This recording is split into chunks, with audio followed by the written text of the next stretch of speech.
Hey, uh, good morning, and thank you for being here today. I'm Scott Wiener. I have the honor of representing San Francisco and northern San Mateo County in the state Senate, a district that is highly dependent on public transportation.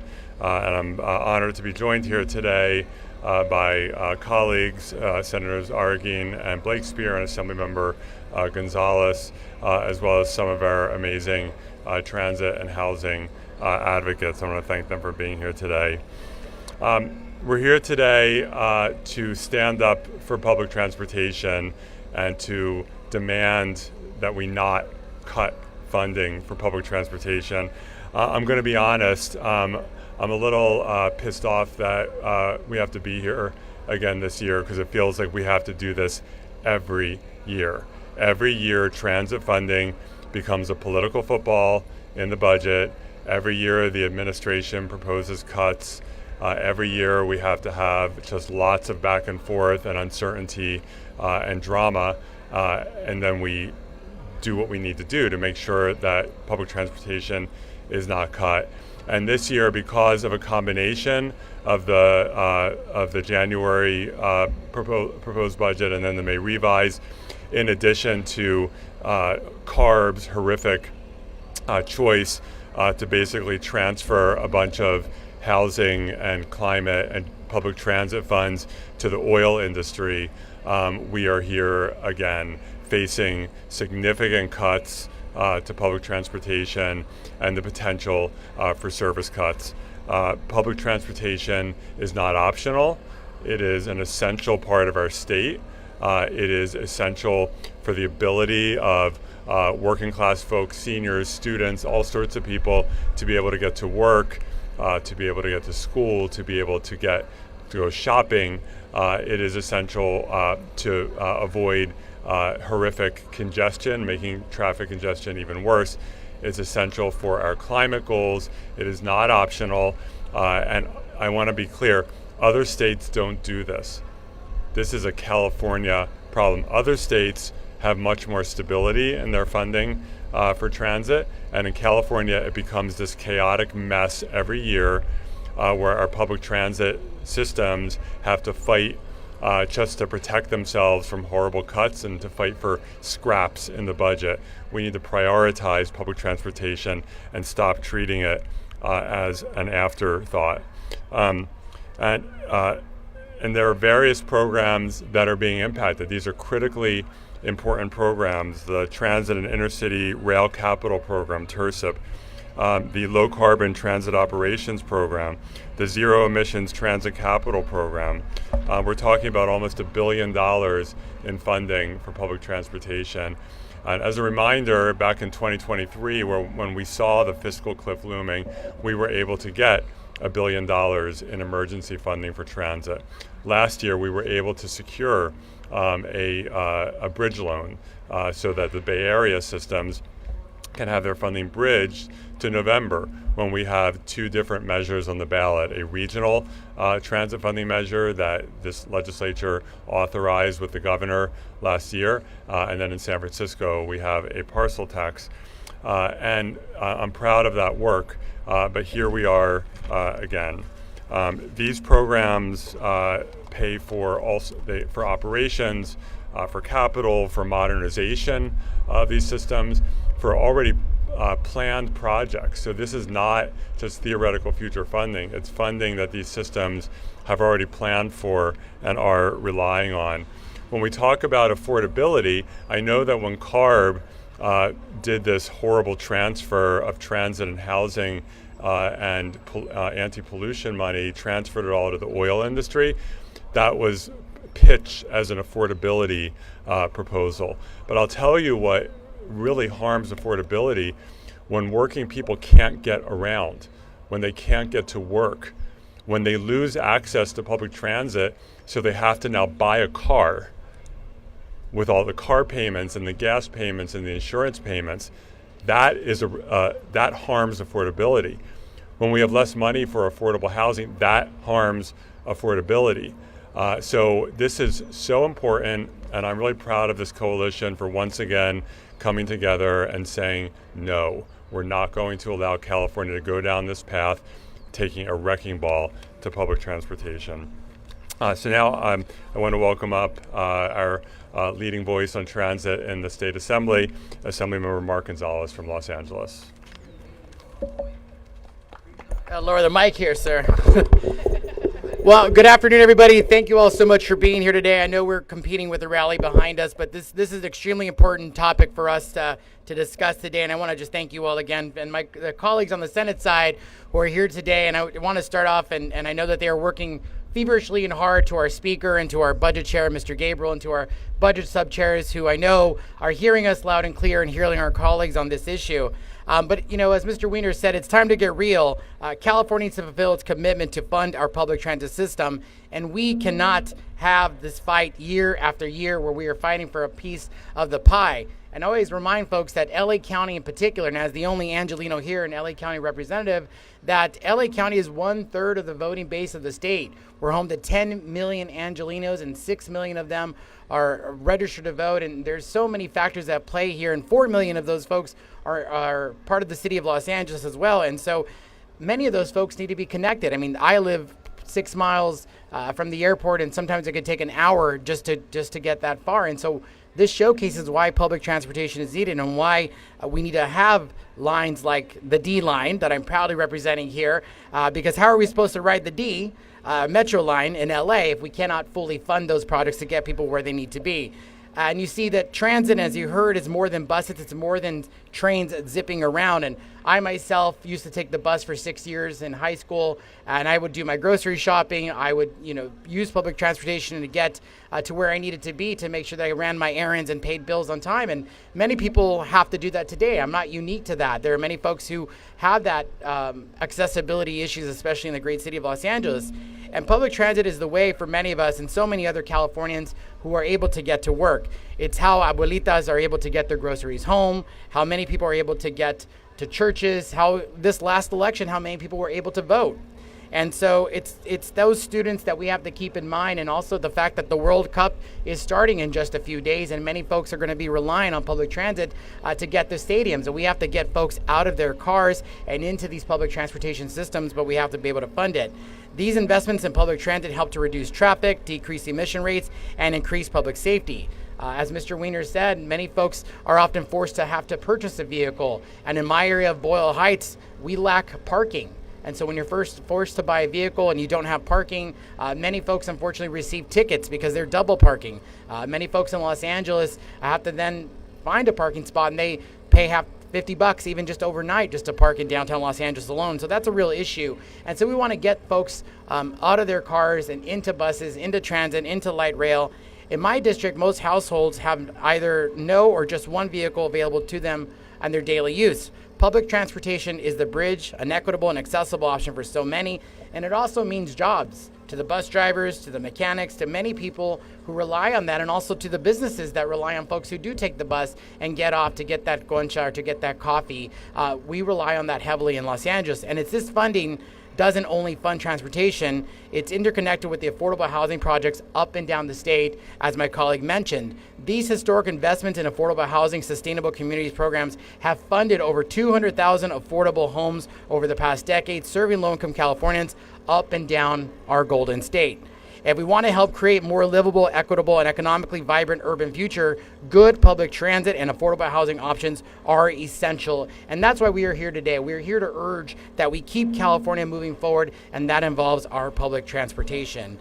And with that, I'd like to invite my brother, who we've gotten to know, and he represents the northern part of California, represents Southern California in the Senate. But we've worked together on issues that relates to copper wire theft and issues of public safety, which is also connected to public transportation and getting these public transportation dollars. So I'd like to introduce Senator Arreguin.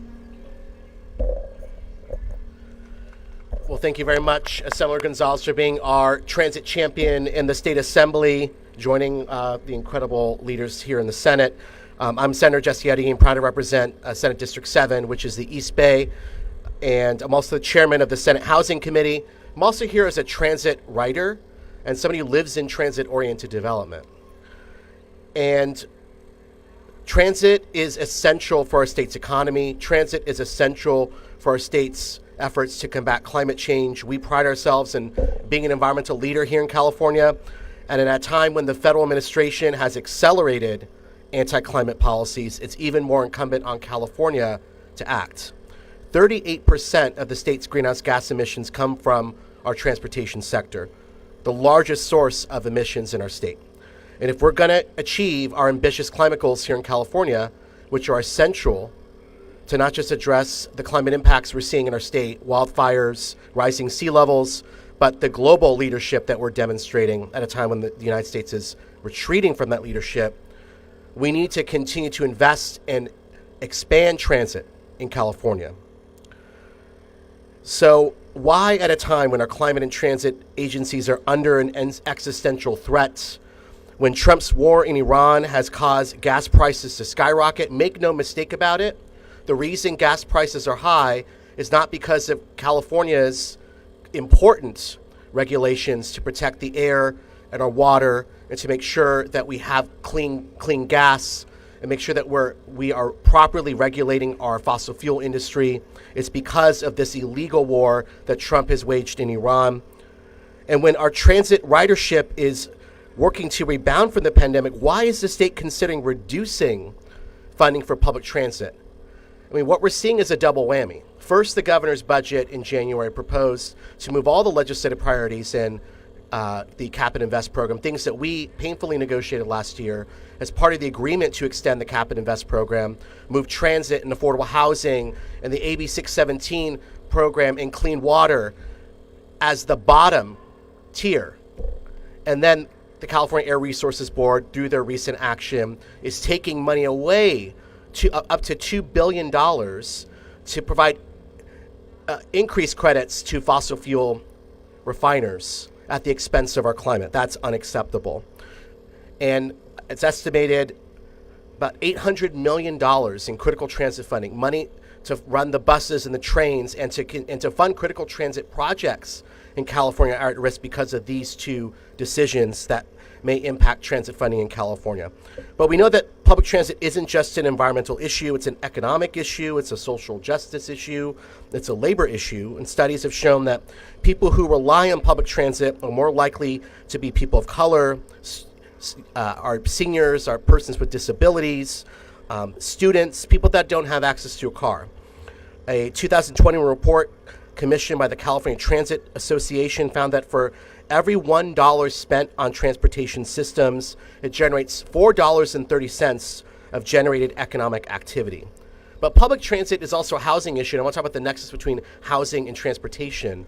If we do not build housing close to our major rail lines, our major rail stations, our major transit stations, which is why last year we passed SB 79 to make sure we're increasing density around those areas, we're not going to move the needle in not only getting cars off the road, we're not going to move the needle in addressing climate change here in California.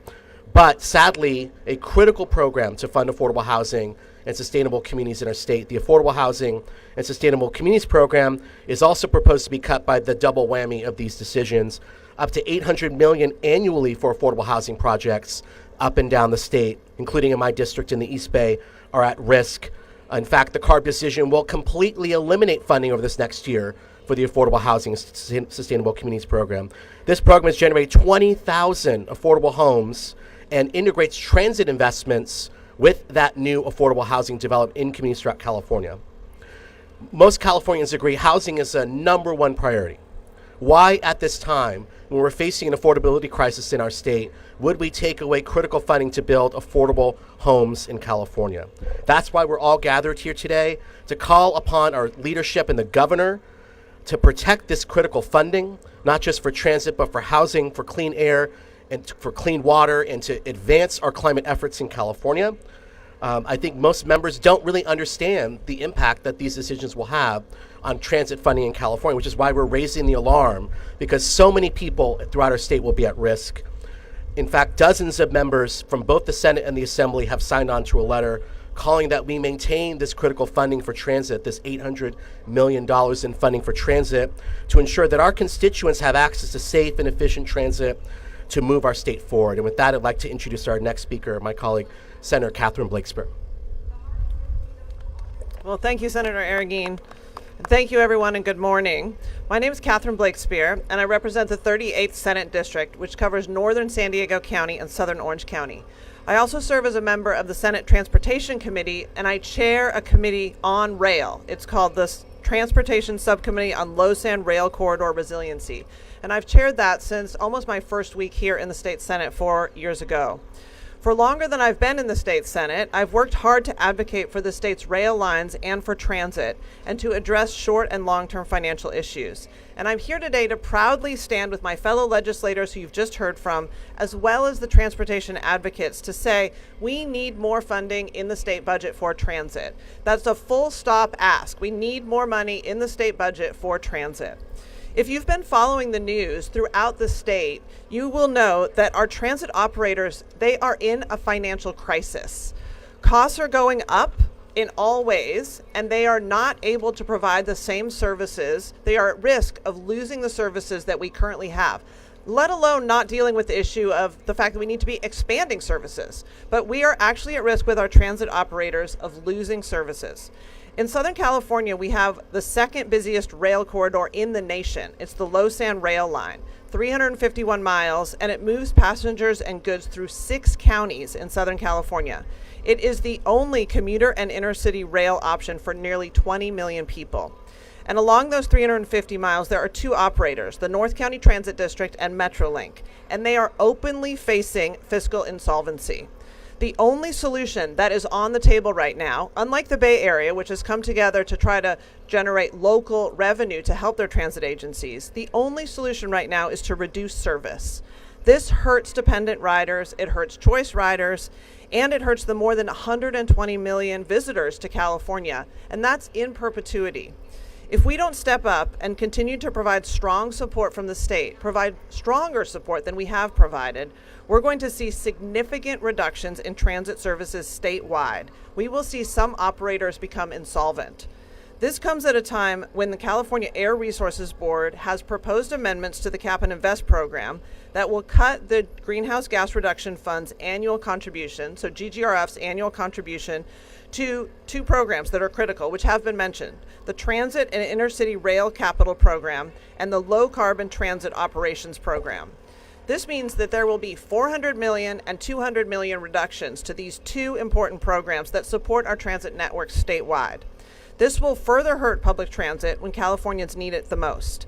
People cannot afford to drive as much. People are transit dependent. People are choice transit riders. And there are many people like me who own a car but take transit whenever it is reliable and efficient and it takes me where I want to go.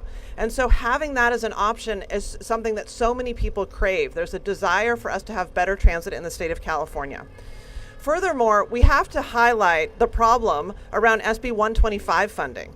The governor's May revision of the budget left out the $690 million installment that's due from that legislation, and it was approved and signed by the governor in 2023. But that $690 million is not currently going to go where it's supposed to go, to the transit agencies.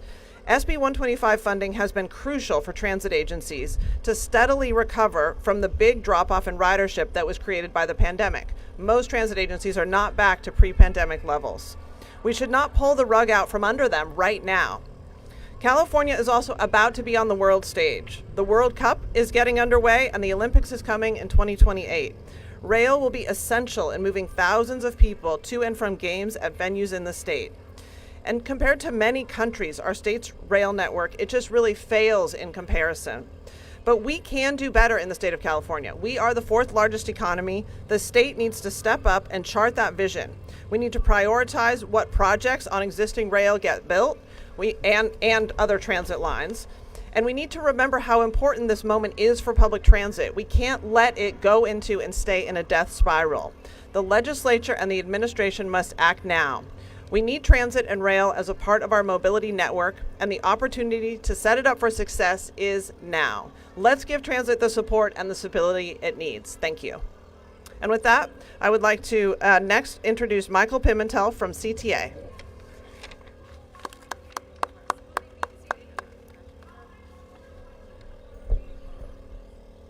Good morning.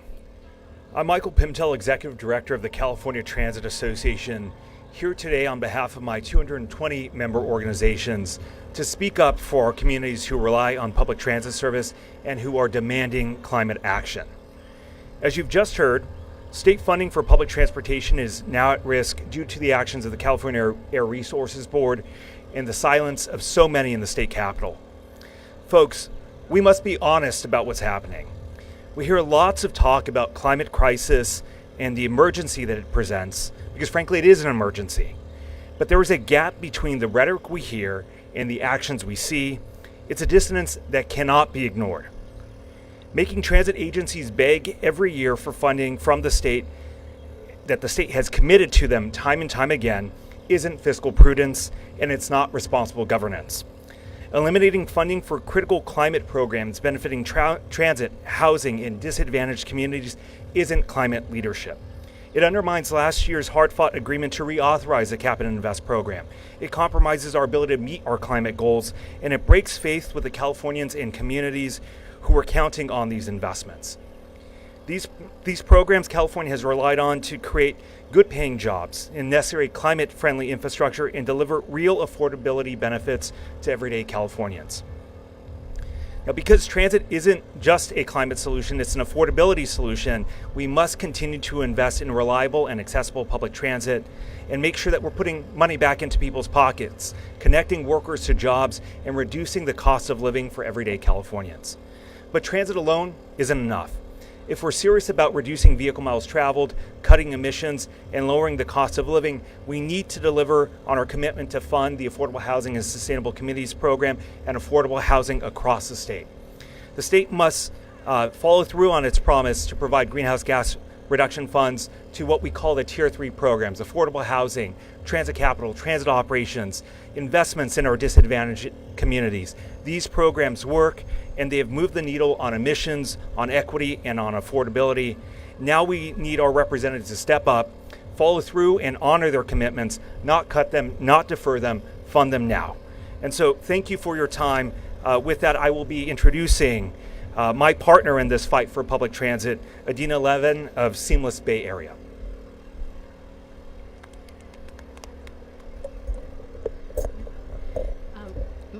Adina Levin, Executive Director of Seamless Bay Area.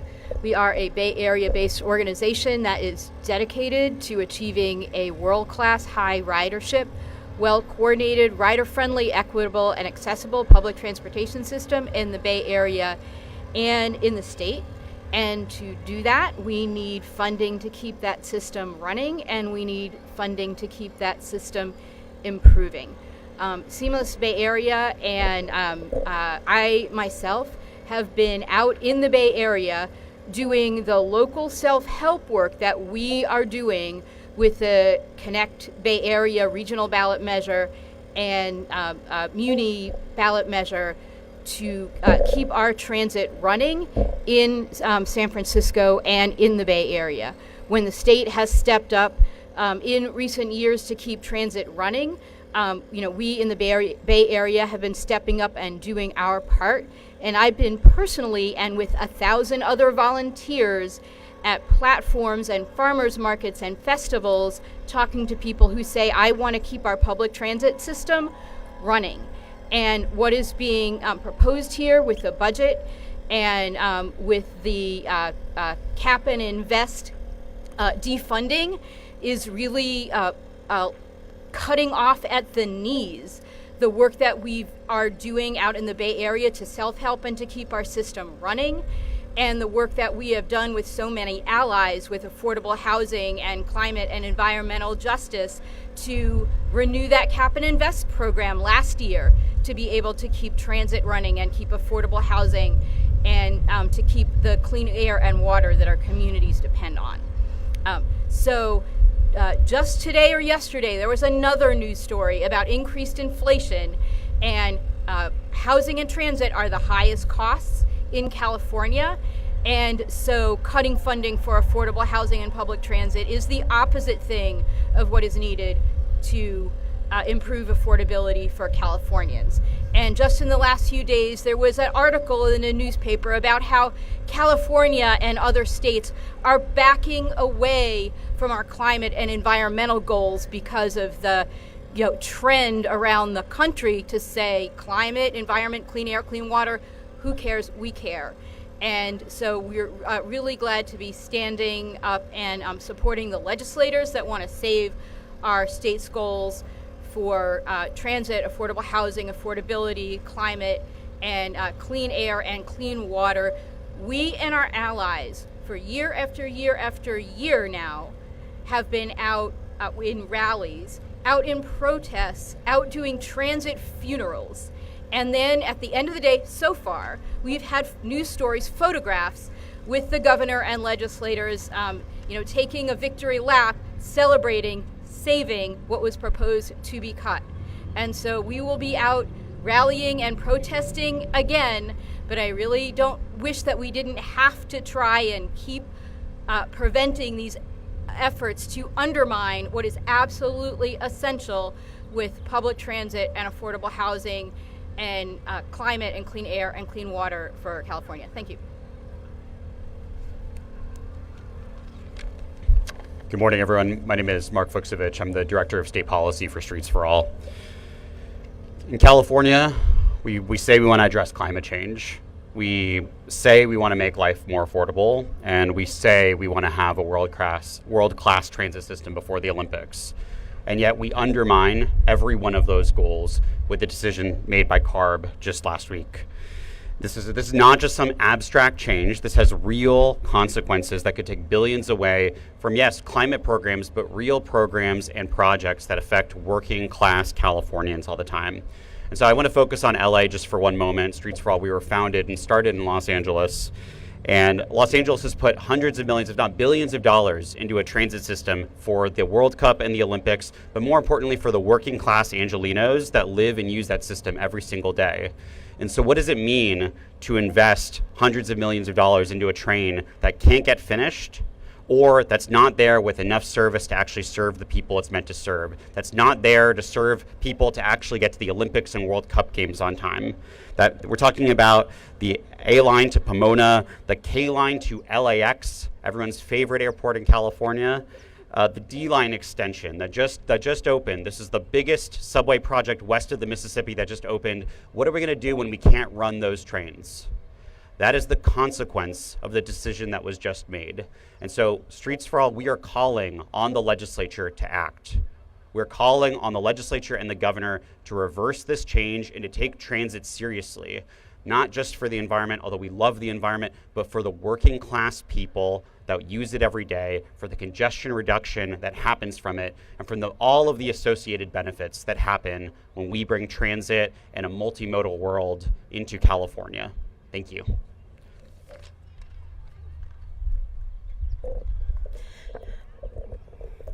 Hello, Katie Valenzuela on behalf of Communities for a Better Environment and a broad coalition of environmental justice organizations serving the most polluted, lowest income communities in our state.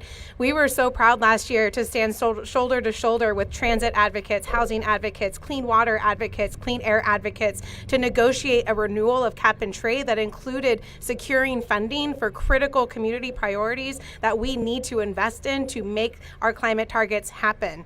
And I'm going to reiterate what the Senate Budget Committee said in their recent bill that said a deal is a deal. This administration made a deal with us last year. They made a deal that they were not going to leave behind disadvantaged communities. They made a deal that they were going to keep funding transit and affordable housing. They made a deal that we were actually going to see clean water in communities that have been waiting over decades for that promise to be realized. This administration made that deal, and it looks like they're prepared to go back on that deal. And that is completely unacceptable. We demand that this administration work with our legislative champions, work with both houses to figure out a way to ensure these critical Tier 3 programs are protected. We cannot meet our climate goals if we continue to abandon the people who need this investment the most. And we certainly aren't going to meet our climate goals if we're not investing in the types of communities that we're going to need in the future. So we urge this administration, we urge Governor Newsom, you made a deal. You made a deal with all of us. You made a deal with all of our communities. We need you to make real on that promise,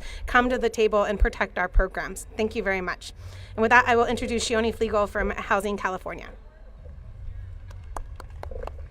Good morning. My name is Shioni Fliegel. I'm the Executive Director of Housing California. We're here today because California's housing, transit, climate, and environmental justice goals are deeply connected, and as others have shared, have a profound impact not only on our climate future, but on the quality of life, health, and affordability of our communities. This is why for over a decade, California's lawmakers have focused investments made through the Greenhouse Gas Reduction Fund on these issues. Last month's CARB vote was devastating for this work, and we're deeply concerned about the impact this decision could have in communities all over California. The adopted changes, as others have mentioned, radically reduce revenues and leave little or no money for state programs that are critical to meeting our climate goals and that address other absolutely essential public needs like safe, affordable homes, reliable and accessible public transit, and clean air and water. For those working in the community that I'm here representing today, to provide affordable homes to millions of Californians struggling to make ends meet, of particular concern is the potential reduction or elimination of $800 million a year for the Affordable Housing and Sustainable Communities program. This program is one of the state's only ongoing funding sources for affordable housing production in a funding system that is vastly under-resourced. It's a theme that you've heard today: transit and housing, crucial to community well-being. Every year we're here making a fight to get those programs invested in. The Affordable Housing Sustainable Communities program is one of California's signature housing programs because it does exactly what this moment requires. It reduces greenhouse gas emissions, it builds affordable homes, it connects people to transit, and it invests in communities that have been under-resourced and overburdened by pollution. Since 2015, the program has helped fund more than 22,000 affordable homes. It's invested billions of dollars in projects benefiting disinvested and pollution-burdened communities, and it's reduced millions of metric tons of greenhouse gas emissions. At a time when Californians are struggling with housing and transportation costs, as well as the devastating impacts of climate change, cutting or destabilizing this funding moves us completely in the wrong direction. We're grateful to Senator Wiener and our other legislative allies who are here today lifting up the urgent need to protect these investments, and we're proud to stand with our transit, environmental justice, labor, local government, and community partners today. The legislature and the governor have a crucial role to play, and we urge lawmakers to fully fund the Tier 3 greenhouse gas reduction programs, including the Affordable Housing Sustainable Communities program, the Transit and Intercity Rail program, the Low Carbon Transit Operations program, and programs that support AB 617 communities. Together, these programs help California meet our climate, affordability, and equity goals. Thank you very much. Thank you. I want to thank all of our speakers. Oh, sorry. That's okay. Go ahead. Hi, my name is Sam Fishman, and I represent SPUR, a regional nonprofit in the Bay Area. We work across sectors, and we understand the affordability needs of residents in the Bay Area, from housing to ability to afford retrofits and other basic needs in our community. But transit remains our central priority, and that's not just because it's essential for people to get to work, to their homes, to commercial districts, to serve their basic mobility needs, but it's because the rug keeps getting pulled out from under our transit systems, and we've had to, year after year, work on an emergency basis to try and keep our transit systems intact, funded, and reliable, and avoid a doom loop in which our transit systems simply go under. Gas is now $7, nearing $7 a gallon in the Bay Area. And yet CARB's decision, again, pulls the rug out from under our transit systems and also puts at risk that bridge funding along with the May revise, and putting our transit system again in dire need of emergency funding. The Bay Area is about to vote, and I believe will vote to save our transit system in the Bay Area from absolute collapse. because Bay Areans know that when our transit systems don't work, costs go up across the board, not just for transit riders, but for folks who are trying to get to work in their cars and suddenly faced with hellish log jams on all of our roads, sitting idle, spending more on gas than they would have otherwise. And yet we somehow caved to fossil fuel interests who made us believe that putting a bit of money back in their pocket and defunding our transit networks across the state would help Californians with their affordability challenges. So I'm really urging the legislature, I'm urging Governor Newsom to think carefully about the trade-offs here. SPUR is a research organization. We're deeply engaged in trying to understand the nuances and the trade-offs between funding in the state and in our region. And again, this remains our priority to make sure that transit is funded because of how critical it is to our economic prosperity. Thank you. Thank you, Tim. Okay, that concludes our speakers. If there are questions from the press, we're happy to answer a few. You're intimately familiar with the budget process. I just wondered if you can talk about how you and your colleagues propose to preserve these transit dollars. Are there certain pots of money that you're considering tapping into? Yeah, we've submitted a detailed letter, and we're happy to provide you with a copy of it. I mean, ultimately, partly it's the general fund. We also would very much like to see changes to the terrible cap and invest decision that CARB made. But this is really, the general fund is definitely part of this. On that, even in the Senate plan, I think that would propose to rewrite essentially the priorities. $3 billion needs to get spent first before you get to the transit programs. And I was wondering if you would speak to that. I mean, how would that realistically prioritize using GRF money to fund transit? Yeah, I mean, listen, CARB has put us all in a terrible position by enacting this massive transfer of resources away from transit, housing, clean water to the oil industry. That was the decision that CARB made because of the ridiculous claims by the oil industry about gas prices, which, as Senator Arreguin correctly noted, are the responsibility of Donald Trump for starting a war with Iran. And this is not going to lower gas prices in any meaningful way. But it will undermine these investments. So, we again, there are various. It's GGRF money, but also general fund. And California needs to make sure that we're not cutting transit.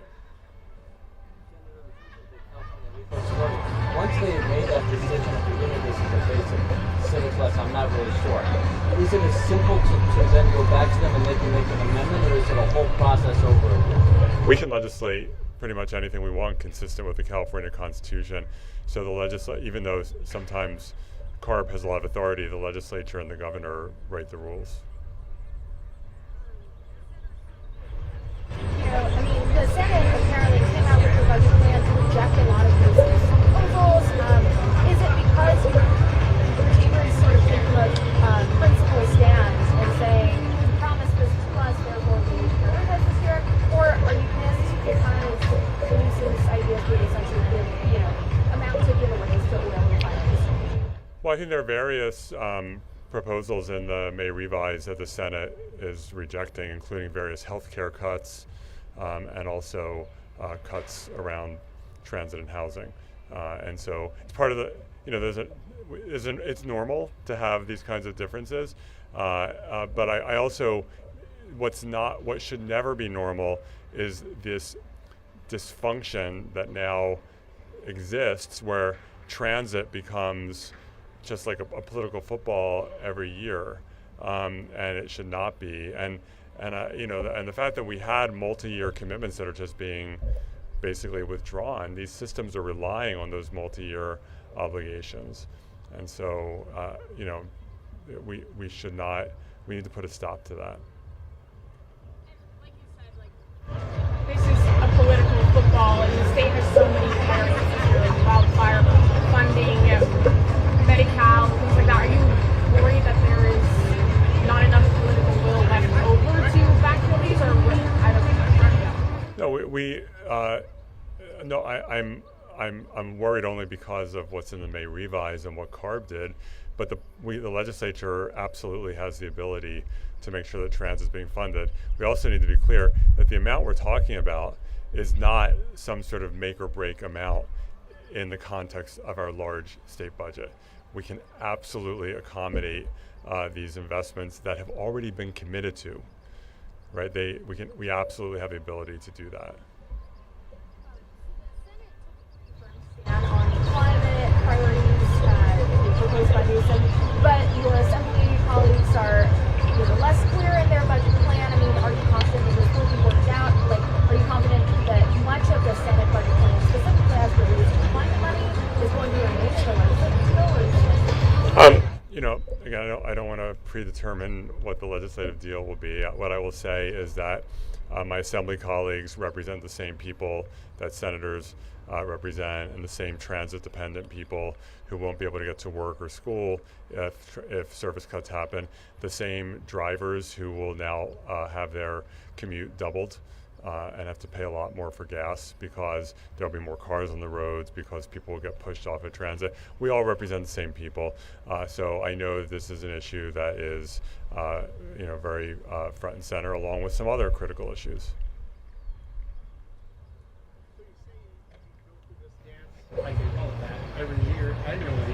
How does it come to fruition every year? What is the bottom line? What is said to bring it back every year? I mean, every year we get really loud. Members of the legislature, advocates. You might remember in 2023 there was a very high-profile transit funeral in San Francisco, and we get very loud, and not just for the sake of being loud, but to raise the alarms that this is real. If you rely on the bus or the train to get to work every day so that you can pay your rent or your mortgage or put food on the table for your kids, if you rely on transit to be able to go to school, if transit is your only way to go to the grocery store to get food, like it's real, and we want to make sure that people understand what the consequences are of allowing these cuts to happen. I mean, we have a responsibility as policymakers to represent our constituents, including the people who rely on transit and the people whose car commutes are going to be much worse if transit gets cut. Great. Thank you so much, everyone. Thank you. Thank you all.